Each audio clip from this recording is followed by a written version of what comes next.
أعوذ بالله من الشيطان الرجيم پناہ مانگتا ہوں میں اللہ کی شیطان مردود سے۔ بسم اللہ الرحمن الرحیم شروع اللہ کا نام لے کر جو بڑا مہربان نہایت رحم والا ہے۔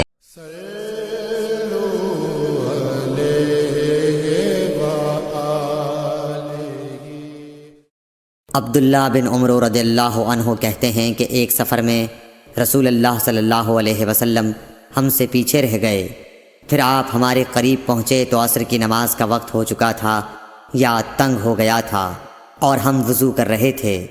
ہم اپنے پیروں پر پانی کا ہاتھ پھیرنے لگے تو آپ نے بلند آواز سے فرمایا کہ آگ کے عذاب سے ان ایڑیوں کی جو خشک رہ جائیں خرابی ہے۔ یہ 2 مرتبہ فرمایا یا 3 مرتبہ؟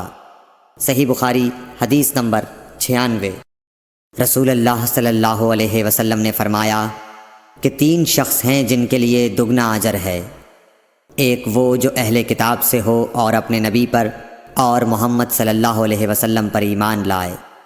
دوسرے وہ غلام جو اپنے آقا اور اللہ دونوں کا حق ادا کرے۔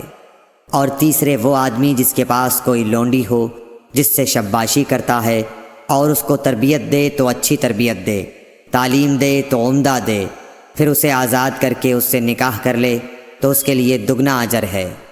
صحیح بخاری حدیث نمبر 97۔ نبی صلی اللہ علیہ وسلم ایک مرتبہ عید کے موقع پر مردوں کی صفوں میں سے نکلے اور آپ کے ساتھ بلال رضی اللہ تعالیٰ عنہ تھے۔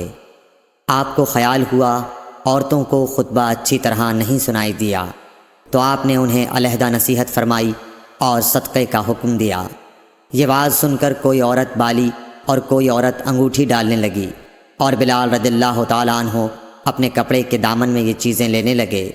صحیح بخاری حدیث نمبر 98۔ حضرت ابو ہریرہ رضی اللہ تعالیٰ عنہ نے عرض کیا، یا رسول اللہ، قیامت کے دن آپ کی شفاعت سے سب سے زیادہ سعادت کسے ملے گی؟ تو رسول اللہ صلی اللہ علیہ وسلم نے فرمایا، اے ابو ہریرہ، مجھے یقین تھا کہ تم سے پہلے کوئی اس کے بارے میں مجھ سے دریافت نہیں کرے گا، کیونکہ میں نے حدیث کے متعلق تمہاری حرص دیکھ لی تھی۔ سنو، قیامت کے دن سب سے زیادہ فیضیاب میری شفاعت سے وہ شخص ہوگا جو سچے دل سے یا سچے جی سے لا الہ الا اللہ کہے گا۔ صحیح بخاری حدیث نمبر 99۔ رسول اللہ صلی اللہ علیہ وآلہ وسلم نے فرمایا کہ اللہ علم کو اس طرح نہیں اٹھا لے گا کہ اس کو بندوں سے چھین لے، بلکہ وہ پختہ کار علماء کو موت دے کر علم اٹھائے گا، حتیٰ کہ جب کوئی عالم باقی نہیں رہے گا تو لوگ جاہلوں کو سردار بنا لیں گے، ان سے سوالات کیے جائیں گے اور وہ بغیر علم کے جواب دیں گے، اس لیے خود بھی گمراہ ہوں گے اور لوگوں کو بھی گمراہ کریں گے۔ صحیح بخاری حدیث نمبر 100۔